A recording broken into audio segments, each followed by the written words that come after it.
Mas encontraram aí Romanos 9? Então nós vamos ler alguns versículos daí, tá bom? Vamos começar pelo versículo de número 11. Aliás, vamos para o versículo 9 primeiro. 9. Porque a palavra da promessa é esta: por este tempo virei, e Sara terá um filho. E não somente esta, mas também Rebeca, quando concebeu de Isaque, nosso pai. Porque, não tendo eles ainda nascido, nem tendo feito bem ou feito mal, para que o propósito de Deus segundo a eleição permanecesse firme, não por causa de obras, mas por causa daquele que chama, foi-lhe dito a ela: o maior servirá ao menor. Como está escrito: amei eu a Jacó e odiei Esaú. Que diremos, pois? Que há injustiça da parte de Deus? De maneira nenhuma. Pois diz a Moisés: compadecer-me-ei de quem eu me compadecer, e terei misericórdia de quem eu quiser ter misericórdia. Agora vamos dar um pulo para o verso 20. Mas, homem, quem és tu, que a Deus replicas? Porventura a coisa formada dirá a quem a formou: por que foi que me fizeste assim? Palavra do Senhor. Esse texto que nós lemos é o capítulo mais importante para a doutrina, a fundamentação dos estudos calvinistas. Mas antes de entrarmos neste capítulo, é preciso voltarmos um pouquinho no tempo e tratar de alguns detalhes históricos para poder compreender bem a origem, o nascimento, de onde vêm as ideias que nesta noite e na noite de ontem nós identificamos como sendo ideias calvinistas, teologia calvinista. E por que vamos fazer este breve retrospecto histórico? Porque é muito importante associar os conceitos à história. Eu não sei se entre nós aqui há algum professor de história ou alguém que goste de história, quem sabe até queira fazer uma faculdade de história. Se houver, certamente você já deve ter escutado falar de um historiador franco-judeu chamado Mark Bloch. E Mark Bloch escreveu um livro que é leitura obrigatória para todo mundo que ama história. E o título do livro não podia ser outro senão O que é História? E numa de suas passagens mais conhecidas, Bloch diz assim, que o homem é filho de seu tempo. Quando pensamos isso, devemos considerar então que cada um de nós é como é, não apenas pelo pai ou pela mãe que tem, mas também em razão do tempo em que nasceu. Se houvéssemos nascido noutro tempo, certamente nós teríamos um comportamento distinto, diferente daquele que temos agora. Não aqui fazendo juízo de valor sobre o que é certo ou errado, mas apenas porque os tempos mudam e os homens mudam junto com o seu tempo. Isto estou dizendo porque para entender o calvinismo é preciso compreender quem foi Calvino. E para compreender quem foi Calvino, é preciso compreender o tempo em que Calvino viveu. E ele viveu numa época em que o homem tinha uma única certeza na vida: morrer. Essa explicação, que eu acho bastante espirituosa até, é de um excelente autor, um historiador do cristianismo chamado Timothy George. Ele escreveu um livro que se chama A Teologia dos Reformadores. Depois, se você quiser comprar este livro para ler, vale bastante a pena. Teologia dos Reformadores, o autor é Timothy George, e se eu não me engano é da edição Vida Nova. Nesse livro, ele explica de maneira muito fácil de entender qual era o momento, o espírito social e cultural no qual Calvino vivia. E Calvino vivia neste momento em que a única certeza da vida era que se ia morrer.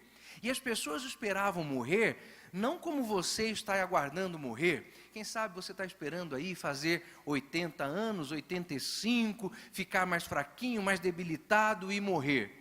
Não, as pessoas imaginavam que se vivessem muito, chegariam até os 55, 60 anos.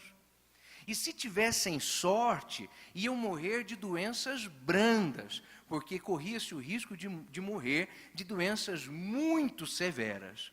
E neste momento em que a vida era breve e a morte era certa, embora a nossa também seja, a não ser que Cristo nos arrebate, mas a morte era certa, porém sempre por fins trágicos, é que Calvino viveu. E o momento espiritual em que ele viveu era tão tenebroso quanto a própria sociedade em que ele vivia. Você tem que pensar agora em período anterior à Reforma Protestante, em que havia muita corrupção dentro da igreja, em que havia muitos arautos, pregadores do Evangelho, cobrando para pregar, em que havia muitos líderes religiosos vendendo objetos benzidos, ungidos, trazidos de Israel, e eu estou quase achando que a gente está vivendo no período antes da Reforma.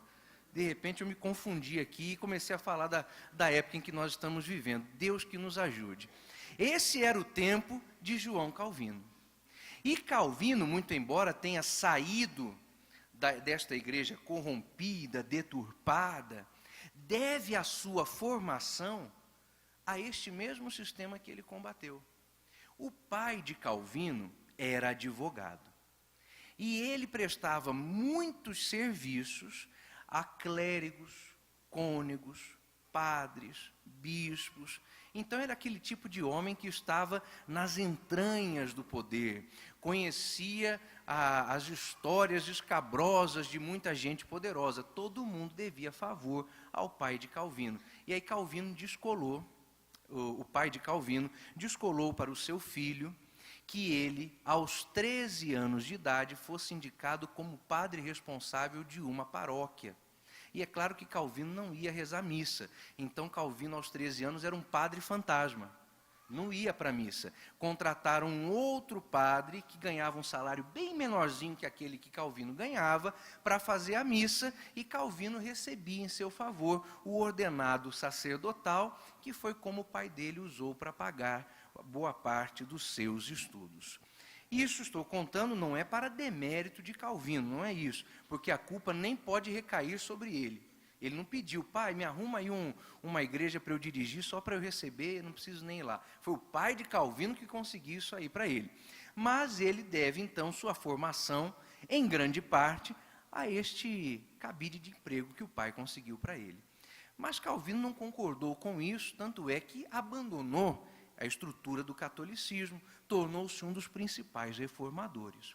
No entanto, e aqui é que começa a residir, aonde vamos chegar, a um dos pontos que precisam ser respondidos com seriedade, apesar de ter abandonado o catolicismo, a teologia de Calvino é serva, é tributária da teologia católica.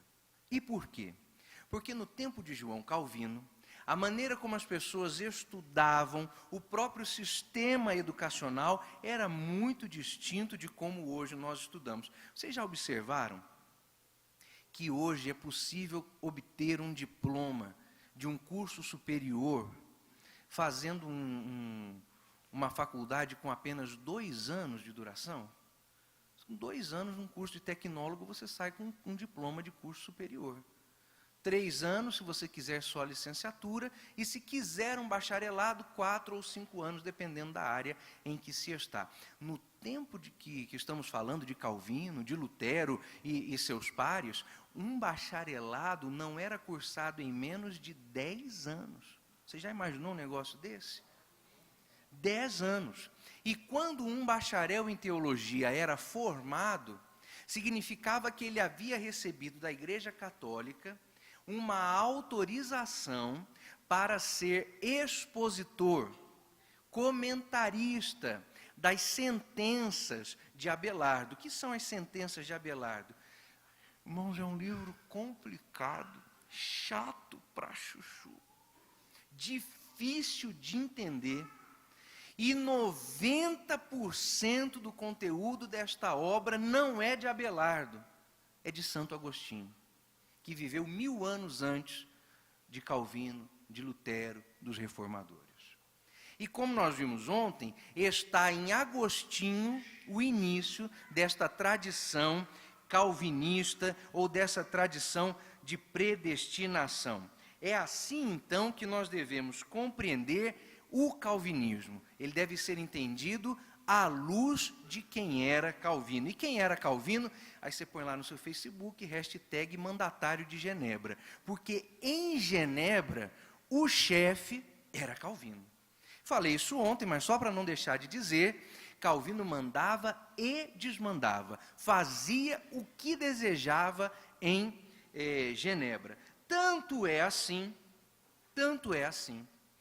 que deve-se aos quase 30 anos do mandato de Calvino em Genebra, a execução de 58 pessoas. Mas não vai pensar que Calvino mandou executar, por pena de morte, pessoas que hoje, segundo os critérios legais, seriam condenadas à morte. Estamos falando da condenação de hereges. Mulheres que Calvino imaginava que eram bruxas, eram queimadas na fogueira.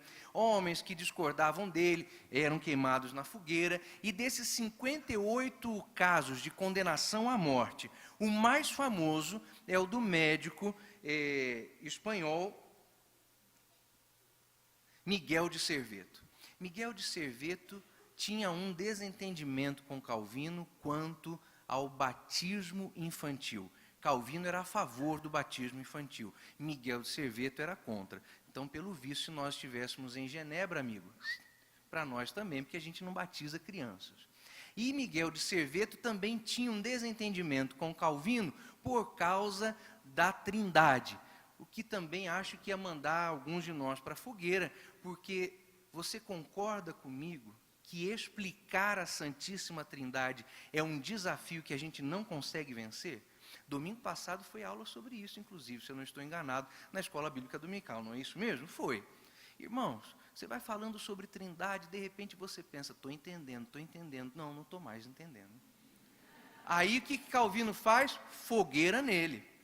E a morte de Serveto foi particularmente cruel, porque não Calvino, mas um de seus auxiliares, sugeriu que Serveto fosse queimado com lenha verde, para o fogo demorar mais de pegar. Então dizem os registros históricos que Serveto, eu vou usar uma palavra um pouco forte para o contexto, mas não encontro outra, foi cozido vivo em fogo de lenha verde durante 30 minutos. Foi muita crueldade. Foi muita perversidade o que foi feito lá. Aí alguém pode dizer, não, mas Calvino não teve culpa disso.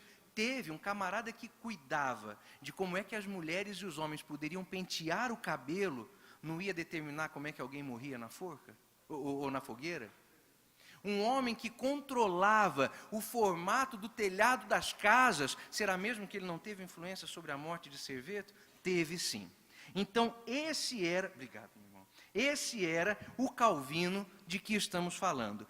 Agora, entendendo isto, nós podemos compreender por quê há uma falsa representação de Deus e do amor de Deus no calvinismo. Porque a doutrina calvinista retira de Deus a sua benevolência, o seu amor, a sua bondade, o seu carinho. Retira de Deus a sua misericórdia. Afasta de Deus qualquer possibilidade de que Ele seja um Deus realmente, verdadeiramente pessoal. Assim é então que o calvinismo precisa ser compreendido. Quando falamos sobre o calvinismo, existe algo que deve ser observado por nós e compreendido bem. Quem pode ler para mim, por favor, João, capítulo 3, versículo 18. João 3, verso 18. Quem achar, pode ler. Quem crê nele não é condenado, mas quem não crê já está condenado, porquanto não crê no nome do ungido. Então, quem está condenado? Quem não crê. Mas quem crê, escapou da condenação. Só que nós, quando pensamos nisso, no contexto de João Calvino, temos que imaginar e entender de outra forma. No calvinismo, o homem não é condenado porque é um pecador. Ele é pecador porque é condenado. Hashtag, o que é isso, Maria do Rosário? Por favor. Nós estamos falando de alguém que é impedido de crer. O calvinismo explica que o homem é condenado, se torna pecador ou é pecador porque foi condenado a ser pecador. É uma inversão daquilo que nós sempre entendemos, que pecadores são condenados. O caso aqui é o contrário. Você está condenado a ser um pecador. A Bíblia, no entanto, não fala nunca sobre isso. Ninguém é condenado para ser pecador para sempre. A Bíblia explica que o pecador se torna condenado quando ele deixa de crer. Isso me deixa muito enfurecido e entristecido, porque eu vejo que entre nós, os jovens, sobretudo os jovens, falei isso ontem, eu preciso repetir hoje, há uma quantidade muito grande de moços e moças que estão se deixando levar por esse discurso.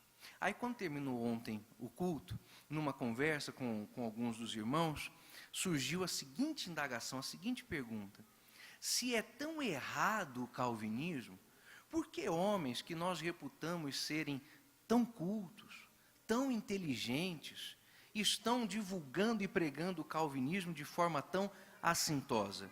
Eu vou explicar por quê.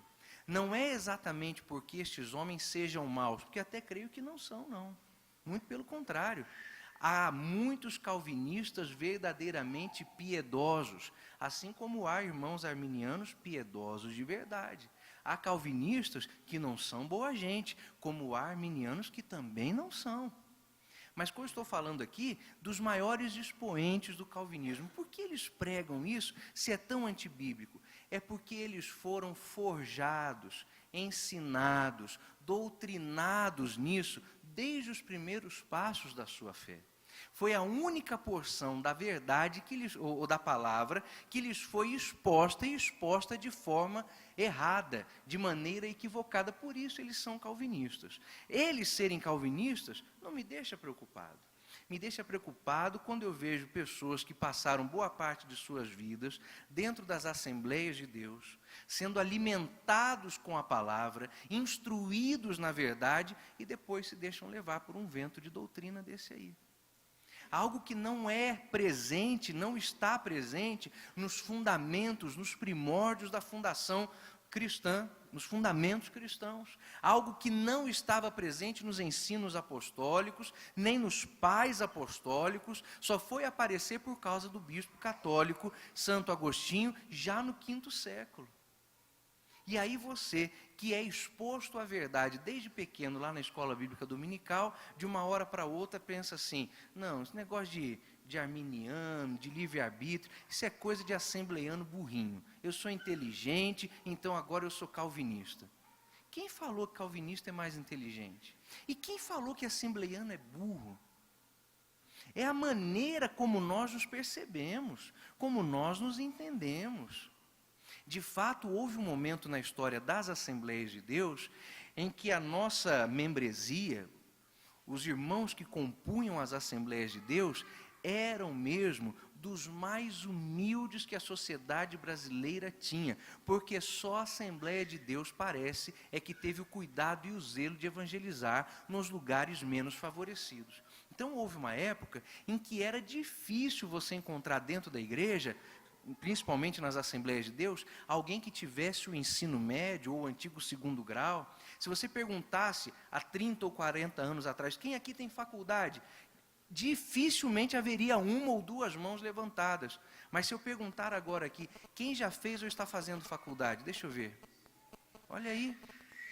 Olha aí. Quantos de vocês estão terminando o ensino médio e vão prestar vestibular dentro de 1 ou 2 anos? Deixa eu ver. Pois é.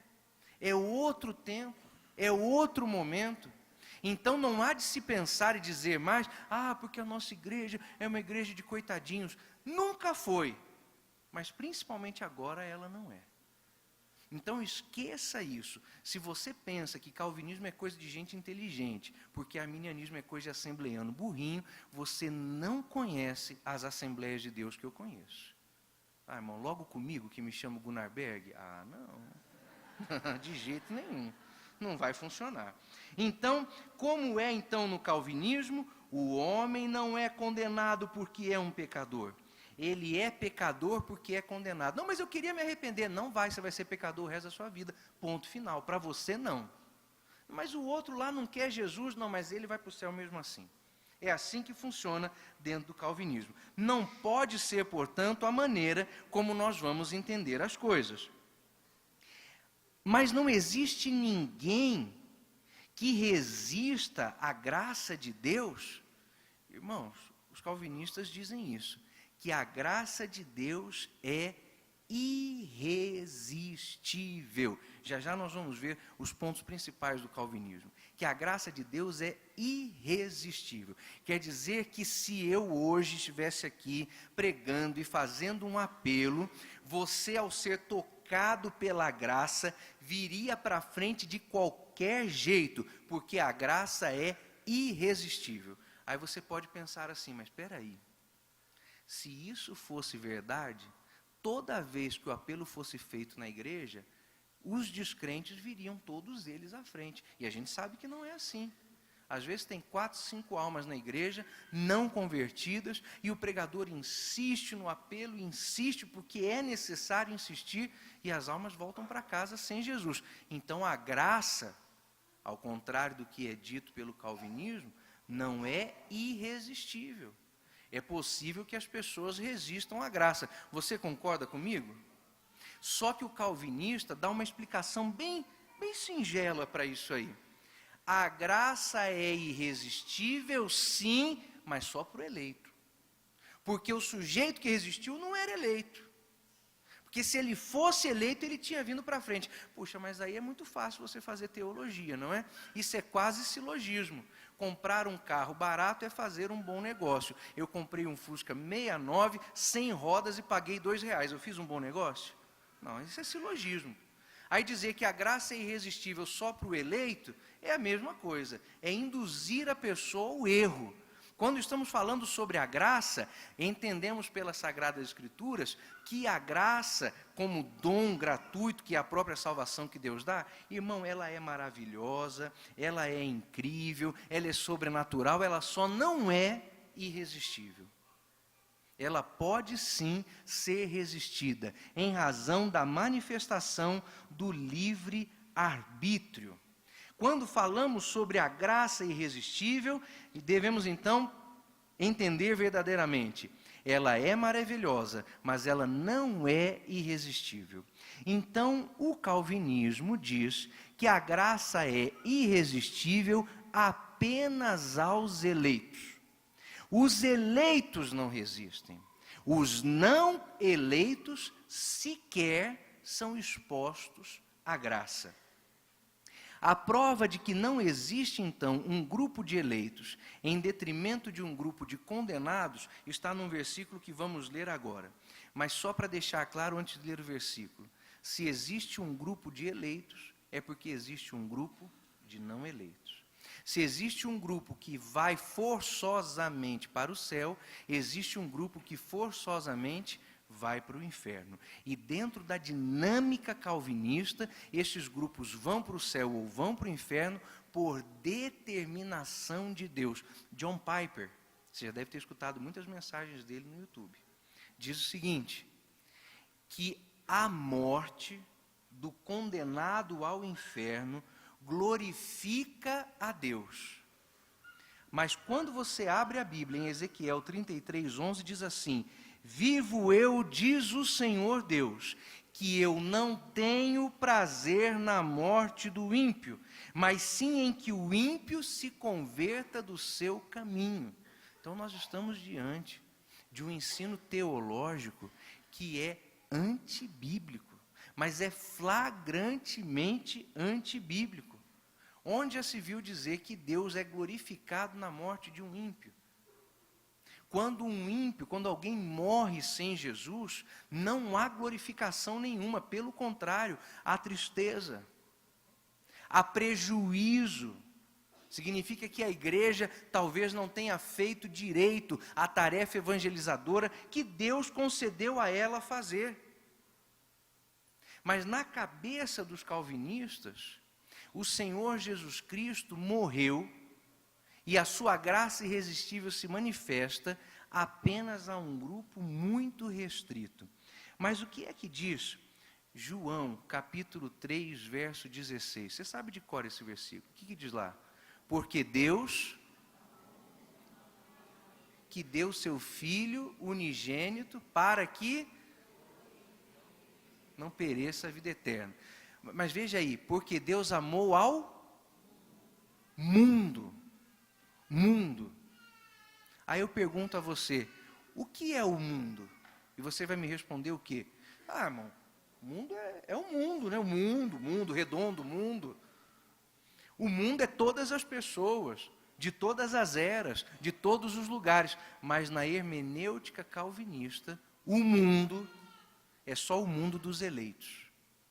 O mundo aí é só os que vão ser salvos, é só aqueles que Deus elegeu. Então o que João estava querendo dizer, de acordo com o calvinismo, não é porque Deus amou o mundo, é porque Deus amou o mundo dos eleitos, que Ele entregou o seu Filho. Então Jesus não morreu por todo mundo, Jesus não morreu por todos os homens, Jesus não morreu por todos os povos de todas as eras. Olha que coisa linda que é o sacrifício do Senhor Jesus Cristo. Nós temos por hábito dizer, de uma maneira assim bem poética, que o Senhor Jesus Cristo, ao nascer, dividiu a história do mundo. Não é assim que nós falamos? E de fato é, porque nós fazemos a contagem do tempo antes de Cristo e depois de Cristo.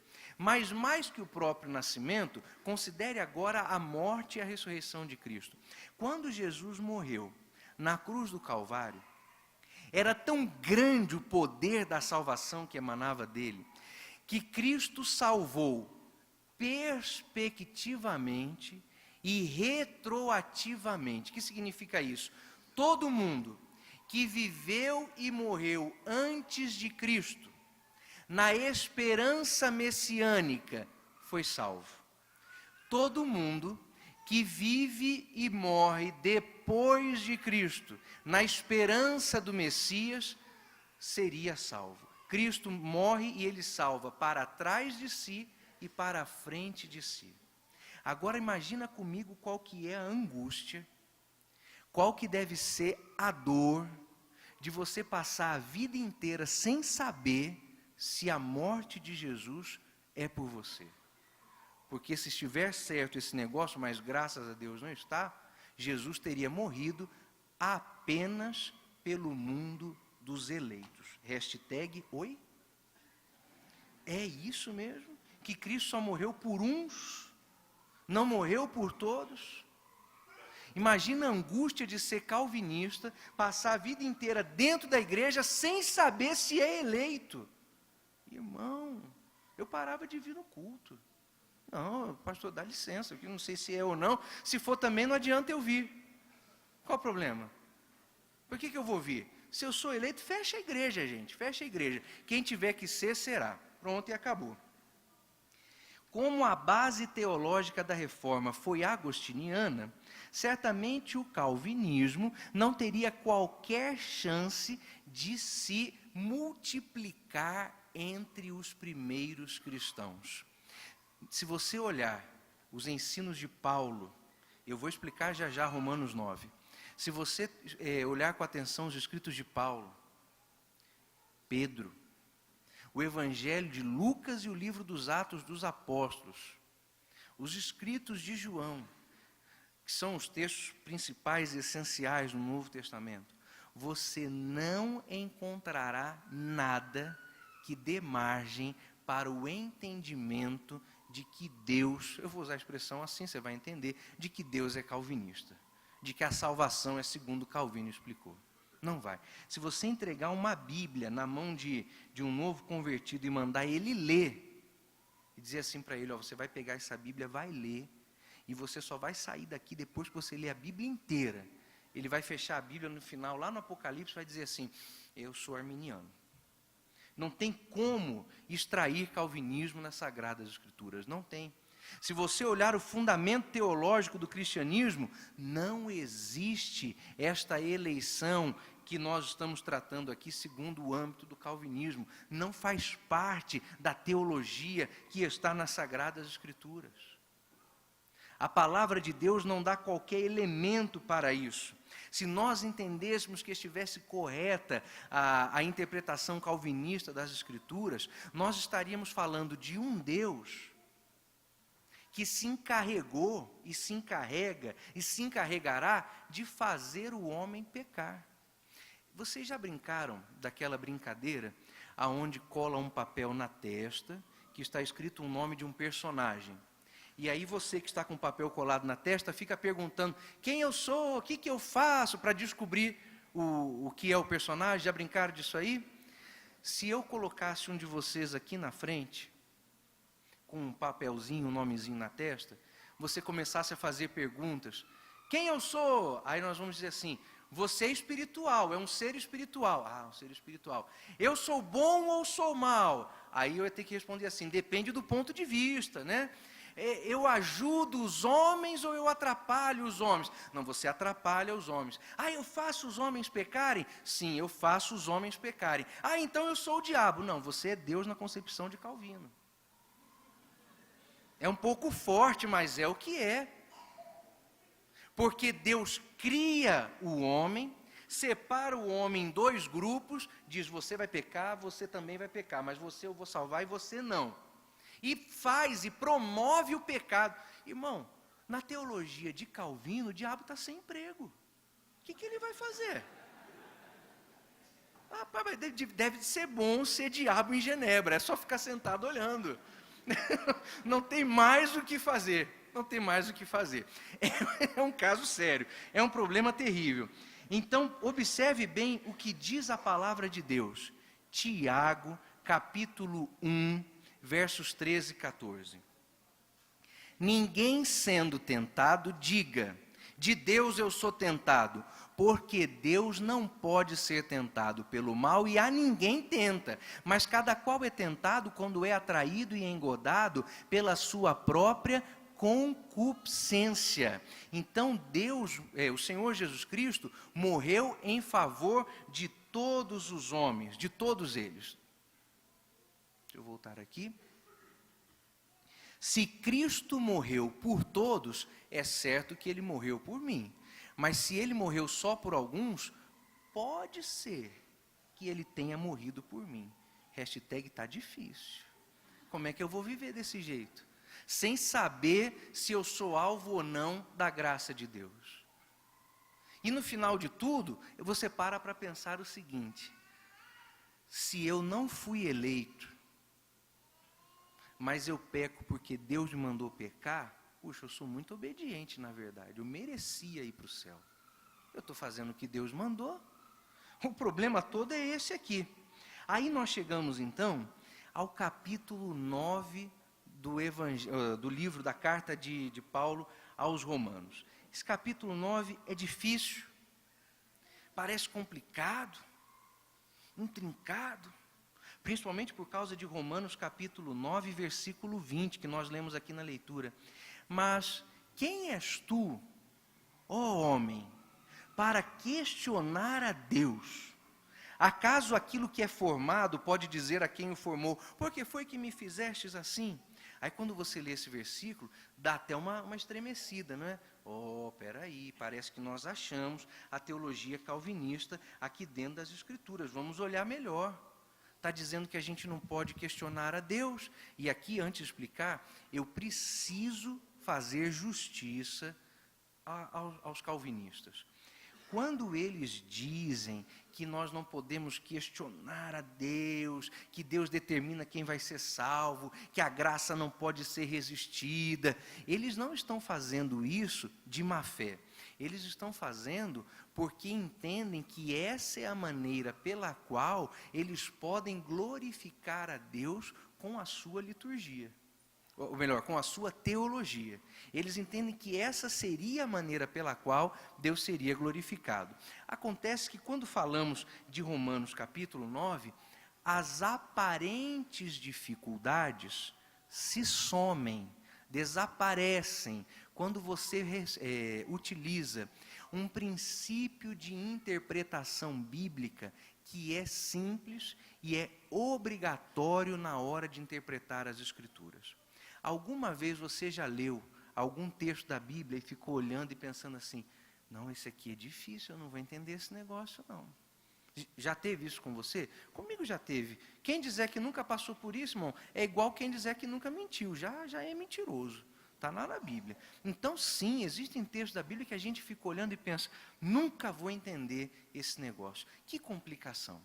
Aí existe uma regra de ouro para você interpretar a Bíblia Sagrada. E a regra é a seguinte: a Bíblia interpreta a Bíblia. O que quer isto dizer? Que os textos difíceis das Escrituras são explicados pelos textos mais fáceis das Escrituras. Vamos ver aqui, em Romanos capítulo 9, está sendo relembrada uma história. E essa história é a dos dois filhos, Jacó e Esaú, que brigavam desde o ventre da mãe. Lembra dessa passagem, lá no livro do Gênesis? E aí, a mãe deles, conforme diz aqui, Rebeca, no versículo 10, ouviu o seguinte da parte de Deus: o maior servirá ao menor, porque está escrito, amei eu Jacó e odiei Esaú. Aí você pensa, predestinação. Caiu por terra tudo que o Monguna falou ontem e hoje. Já era, eu vou no pastor Luiz, vou pedir carta de mudança para a primeira presbiteriana de Hortolândia. Nem sei se tem, falei, mas não sei se tem. Porque não tem como. Vamos usar os textos fáceis da Bíblia para entender os textos difíceis. O menor servirá ao maior. Você viu em algum momento Esaú servindo Jacó? Volta lá no Gênesis e lê. Você viu? Você não vê. Muito pelo contrário. Quando Jacó volta lá do seu exílio, por assim dizer, trazendo as suas riquezas, suas esposas, os seus filhos, o seu gado, ele muito espertamente manda na frente dele todo o gado, manda presentes para Esaú, depois manda a filharada toda, aí no final vem ele, aí Esaú aproxima-se de um lado, Jacó do outro, e você fica pensando, agora é o fight. Aí Jacó olha para Esaú e diz assim, tudo isso aí foi Deus que deu ao teu servo. Ué, Jacó dizendo que é servo de Esaú? Mas no calvinista não estava dizendo aqui, olha, porque o maior que é Esaú servirá ao menor? Sim, mas não as pessoas. Não é Jacó sendo servido por Esaú, é Israel sendo servido por Edom. Porque como expliquei ontem, com a leitura de alguns versículos, a eleição de que trata a Bíblia não é individual, ela é coletiva. Não se trata de Jacó sendo servido por Esaú, porque se você olhar nas Escrituras, isso simplesmente não acontece. Não se trata da predestinação de um elemento, se trata da predestinação de um grupo. E ninguém está impedido de fazer parte do grupo dos eleitos. Porque conforme nós lemos em 1 Pedro, capítulo 1, versículos 1 e 2, também lemos ontem por 2 vezes, aliás, nós fomos eleitos na presciência do Pai. A eleição não é de um, a eleição é do grupo. E mais que isto até, o grupo em si não é eleito nele mesmo, o grupo é eleito em Cristo, porque se há um eleito, esse eleito é Jesus. Não tem outro eleito, se não for o próprio Senhor Jesus Cristo. Então, a igreja do Senhor, O povo de Deus, o Israel espiritual de Deus é que é eleito. Inclusive, o próprio texto do capítulo 9 aqui de Romanos explica bem isso quando o apóstolo Paulo diz o seguinte. Ele vai falando dos parentes dele segundo a carne. Ele diz assim: eu queria ser maldito no lugar dos meus parentes segundo a carne. Porque eu tenho parentes que são israelitas, mas não fazem parte do povo de Deus. Veja o que ele diz aqui. Verso 6. Não que a palavra de Deus tenha faltado, mas sim que nem todos os que são de Israel são Israel. Quer dizer, não era o fato de ter nascido hebreu ou judeu que faria de alguém eleito, porque a eleição de que estamos falando não é do indivíduo, é do povo de Deus. E Deus só tem um povo. Este povo é composto por judeus que vivem ou viveram a esperança messiânica e por gentios, que somos nós. Nós e esses judeus que vivem ou viveram a esperança messiânica, formamos o povo de Deus, é um povo só. Formamos o Israel espiritual de Deus. Este Israel espiritual é que é eleito.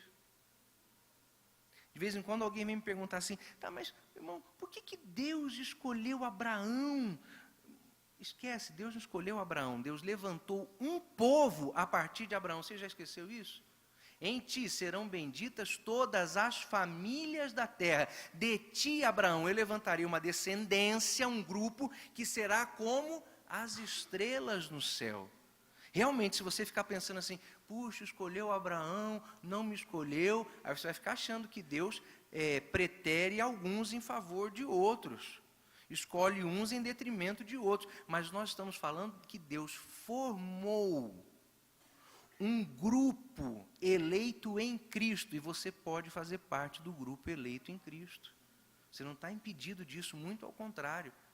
Se é para usar uma expressão bem calvinista, ou, aliás, bem arminiana, as portas da graça estão abertas, gente. É só entrar. É para todo aquele que crê.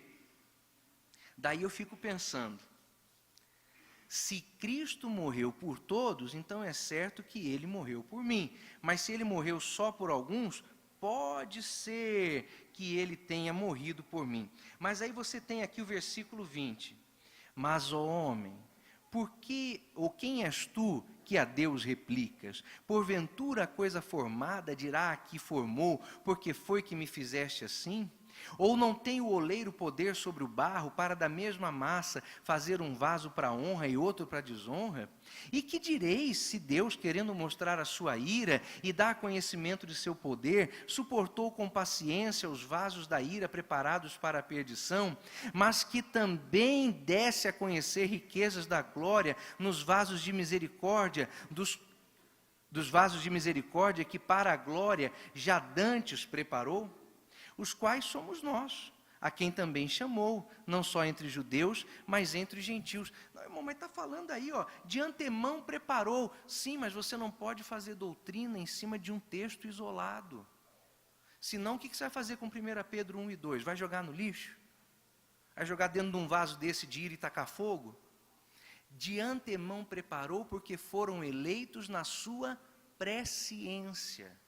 O conhecimento antecipado que Deus tem das coisas levou-o não a escolher este em detrimento daquele, mas a saber que este reagiria positivamente à graça e aquele não. É muito mais simples do que está fazendo parecer. Mas por que parece que os calvinistas não enxergam isso? Aí você pode pensar assim, puxa, mas o irmão Guna, tadinho, é esforçado, inteligente, coitadinho dele, Deus abençoe ele. Mas será que ele sabe mais do que Calvino? Será que ele sabe mais que Santo Agostinho? O irmão Guna não é doutor de Paulínia, Agostinho é doutor da Igreja Católica. Como é isso aí? Acontece o seguinte, a tradução de que se utilizavam os reformadores, aí não era só Calvino não, os reformadores, era a tradução da Bíblia em latim, a Vulgata. Se eles estivessem usando a tradução da Bíblia Vulgata, original, de Jerônimo, certamente eles não cometeriam erros. Acontece que a tradução de São Jerônimo sofreu várias interpolações, edições, teve textos rabiscados, teve textos adulterados. Por exemplo, vou explicar só para vocês entenderem direitinho. Vocês sabem que a Igreja Católica esposa, defende o dogma da pureza virginal de Maria. Mas a Bíblia diz que o Senhor Jesus Cristo tinha irmãos e irmãs. Olha, se Maria teve filhos depois de Cristo, então não era mais virgem. Mas a tradução católica utiliza-se de um termo modificado, que não está lá no texto grego. Não está no texto grego. O texto grego diz irmãos e irmãs. Mas a tradução católica se utiliza de um texto, de um termo, que neste texto dá a entender que está se falando não dos irmãos e das irmãs de Cristo, mas de primos e primas do Senhor Jesus. Só que não é isso. É irmãos e irmãs, porque Maria teve filhos e filhas depois do Senhor Jesus Cristo. Ponto final. Você se lembra de Tiago, irmão do Senhor?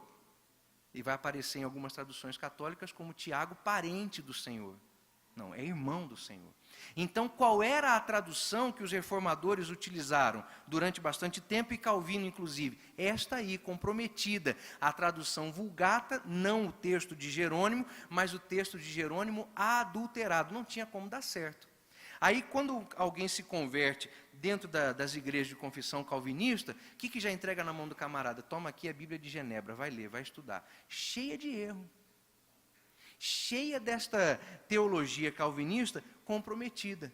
Não é isso. Se alguém ler a Bíblia de per si, não concluirá a respeito do calvinismo. O calvinismo não está na Bíblia, foi colocado dentro dela. Forçaram a Bíblia a aceitar isso. E esta é uma doutrina anticristã. Deixa eu ver a próxima tela aqui. Tulip.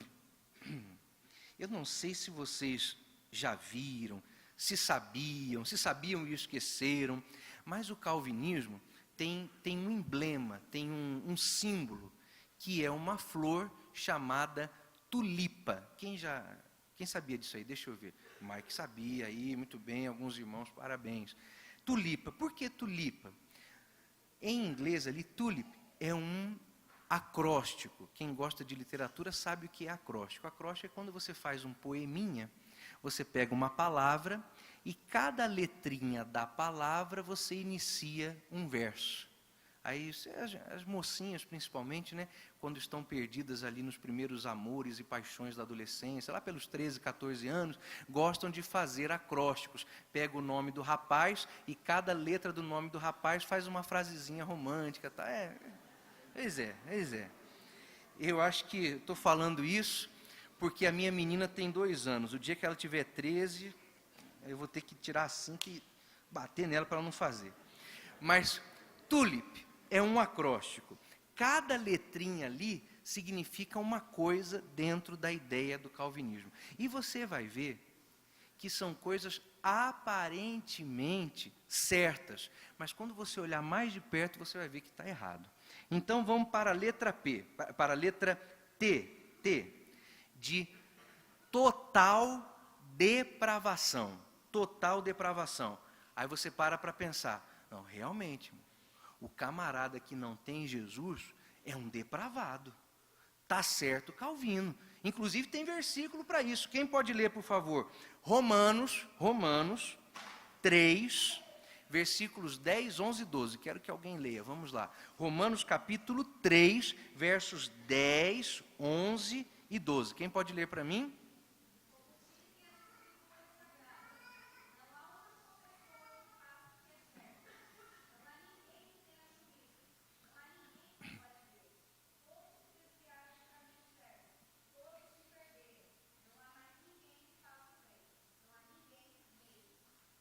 Quem que leu que eu não vi? Aonde? Jesus, estou perdido. Ô, minha irmã, aí, Deus abençoe. Obrigado, viu? Leitura muito boa. Não tem ninguém que seja bom. Está certa a Bíblia ou não está? Amém? Só que quando Calvino fala de total depravação, ele está dizendo o seguinte: o homem é irremediavelmente depravado. E quando você olhar mesmo as Escrituras, você verá o seguinte: dizer que alguém é irremediavelmente depravado, perdido ou pecador, significa dizer que o sangue de Cristo não tem poder sobre aquilo ali. O que nós entendemos por depravação total é que o homem é tão mau quanto ele possa ser. Que o homem fará maldade toda vez que puder fazer maldade. Já dizia aquele ditado que você já deve ter escutado, quem sabe até falado, que a ocasião faz o ladrão, né?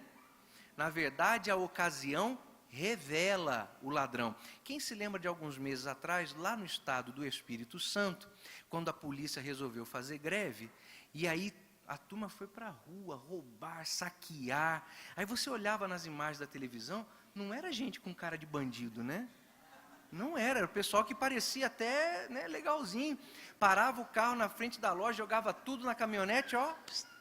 Eu fui pregar no Espírito Santo uns 2 meses atrás, e aí o pastor da igreja lá estava me dizendo o seguinte: assim que a greve da polícia acabou, um montão de gente voltou para trazer para as lojas o que tinha roubado.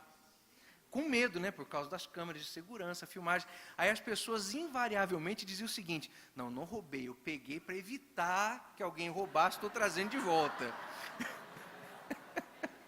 Mas isso é, para você ver, a prova de que o ser humano não é irrecuperavelmente depravado. Na hora que ele sente a punição, ele se acerta.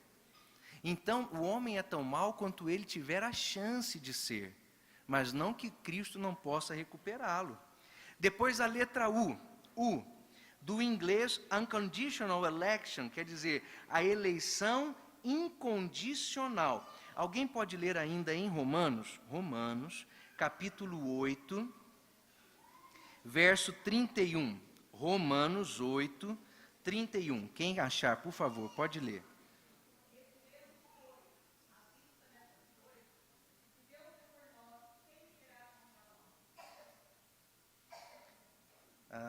Minha irmã, por favor, 32 também.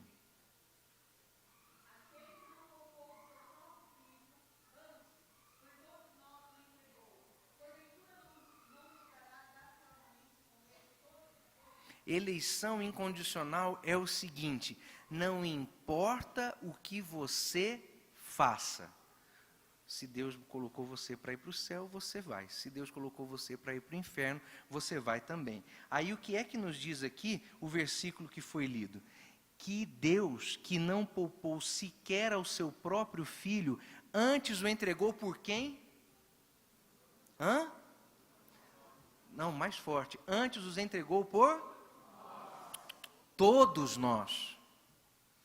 Todos nós. Não existe eleição incondicional. Não importa o que você faça, você vai para o inferno. Se você fizer a coisa certa, que é crer em Jesus, você vai para o céu. Esta doutrina é antibíblica. Depois o L, de limited, expiação limitada. Expiação limitada. João, capítulo 3, verso 16. João 3,16. Fala, não leia, fala. João 3,16.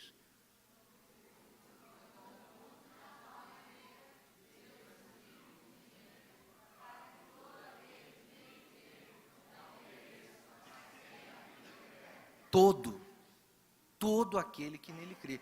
Eu percebi que vocês foram falando o versículo de cor e as vozes foram se juntando mais ao final do versículo. É porque acho que a gente decora só o finalzinho, na vida eterna, né?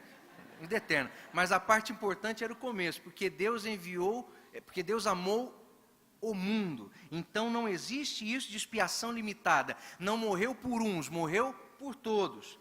Finalmente, lá no Tulip, irresistible grace, graça irresistível. Mateus capítulo 23, verso 37. Quem que abre lá? Mateus 23, 37.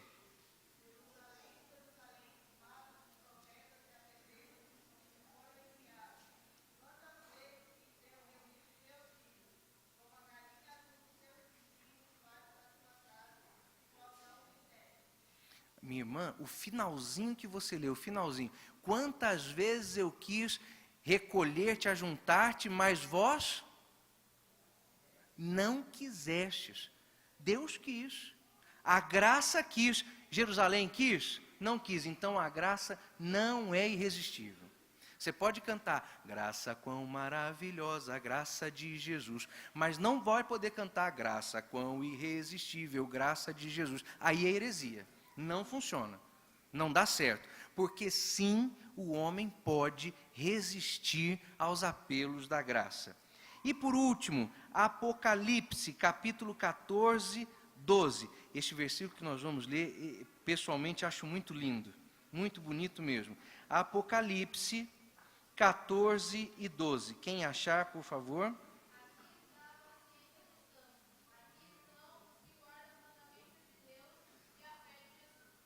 Isso. A sua versão diz, quem leu?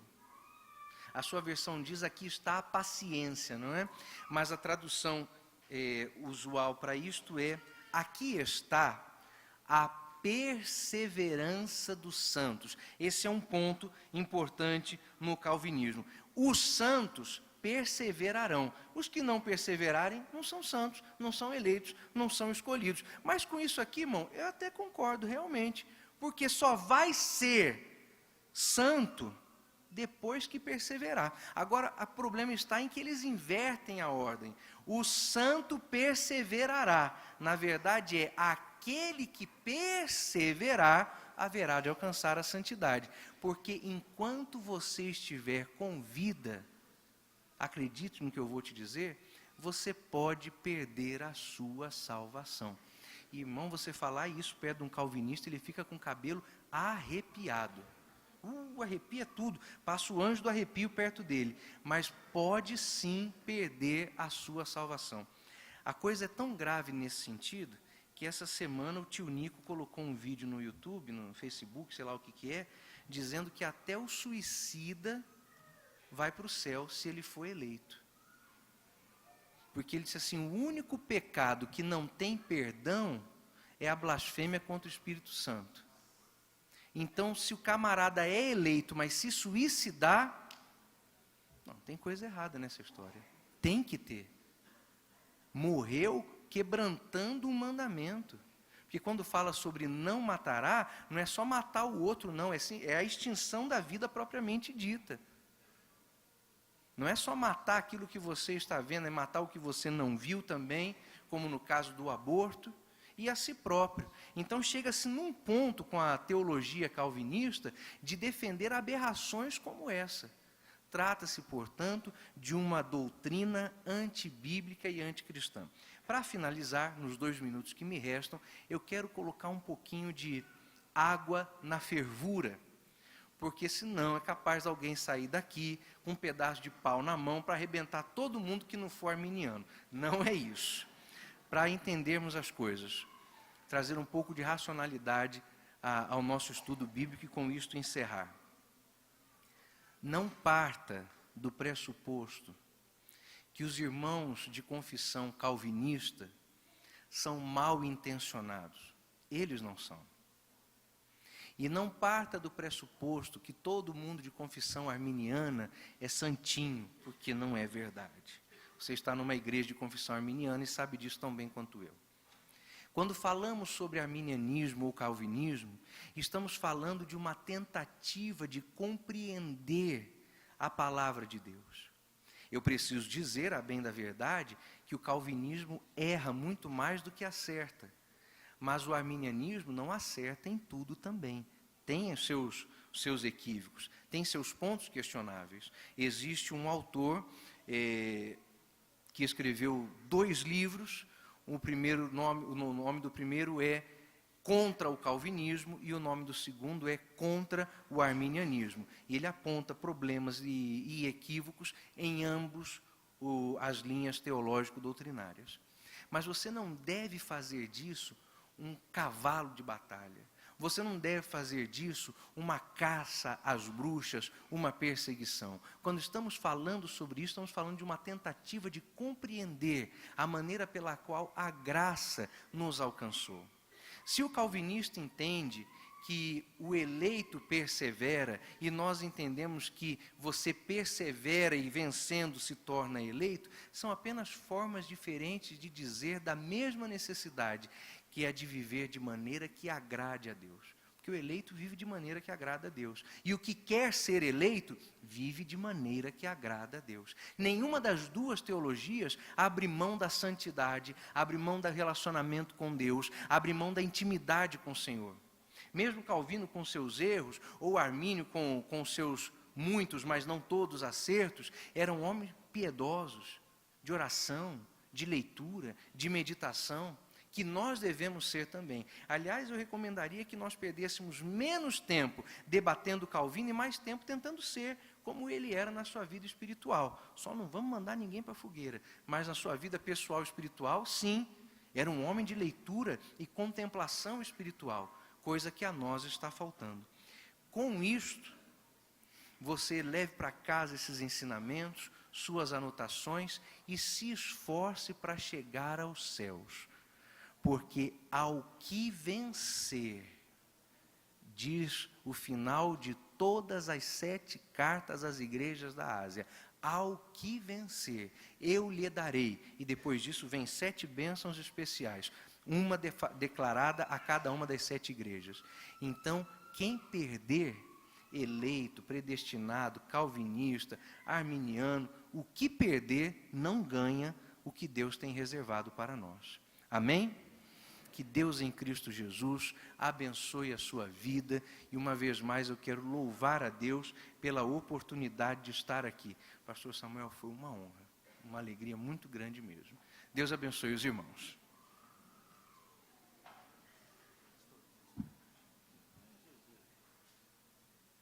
Irmãos, para não ficar muito fácil, né? Eu vou pedir mais 15 minutos para os irmãos. E aí tem algumas perguntas aqui, pastor. E se você tiver, rapidamente, eu tenho uma, mas eu vou fazer particular depois do pastor, senão vai ficar complicado. Pastor, eu vou começar aqui, ó. Em Marcos 7, 24 ao 39, fala da mulher estrangeira, em que Jesus diz: deixa que os filhos comam primeiro. Não está certo tirar o pão dos filhos e jogá-los aos cachorrinhos. Não seria uma fala meio calvinista?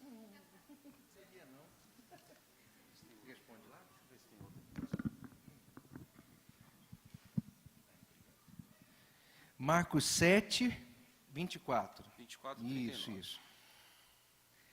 Aí Jesus disse: deixa primeiro saciar os filhos, porque não convém tomar o pão dos filhos e lançá-lo aos cachorrinhos.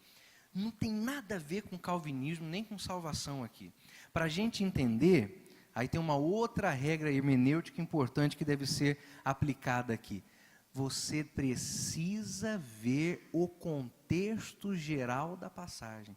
Jesus não está falando com esta mulher sobre salvação, ele está falando com ela sobre fé. Ela veio pedir, e aí Jesus testou-lhe a fé, inclusive com um linguajar forte, que hoje nós não usaríamos, sob risco de Lei Maria da Penha. Jesus olha para ela e diz assim: não vou te atender, porque se fosse na minha casa você era igual aos cachorros. Isso não é predestinação, isso não é calvinismo, isso é um teste de fé. Aí a mulher diz o quê? Sim, eu não me importaria de ser um cachorro. Se eu estivesse na sua casa, eu comeria das migalhas que cairiam da sua mesa. É fé, não tem nada de predestinação aqui. Mas é um texto muito usado pelos calvinistas para tentar explicar alguma coisa sobre predestinação, mas que não se encontra na passagem. Sobre o texto bíblico, muitos são chamados, mas poucos os escolhidos. É a mesma coisa, ontem nós explicamos isso aí. Quando nós falamos a diferença entre eleição e predestinação. Eleição é o início, predestinação é o final. Quem vai ao que está predestinado é aquele que foi chamado. Mas o fato de ter participado um dia da eleição não te garante chegar à predestinação. Na concepção calvinista, há um determinismo aí. Bom, foi chamado, foi escolhido, ponto, acabou. Não, mas o texto não está falando nada sobre isso, não. Muito ao contrário.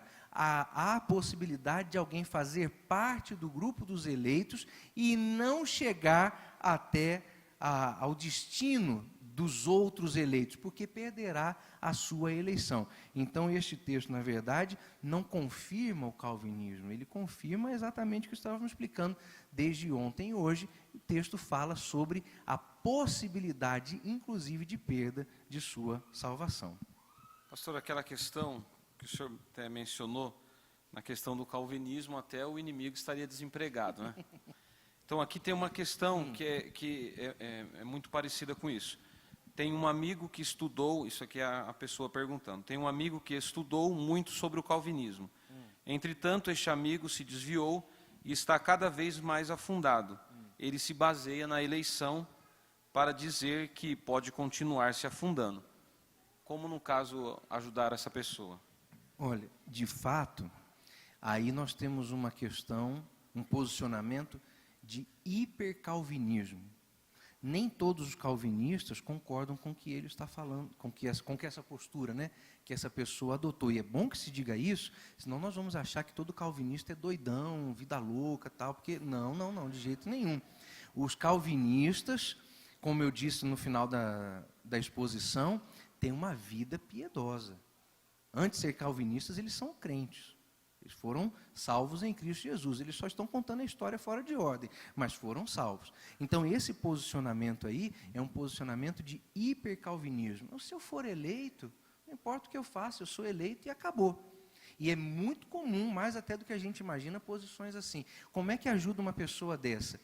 Eu não conheço o caso, mas eu acho que eu não erro em dizer que nós estamos falando de alguém que o livro de Provérbios definiria como um sábio aos seus próprios olhos.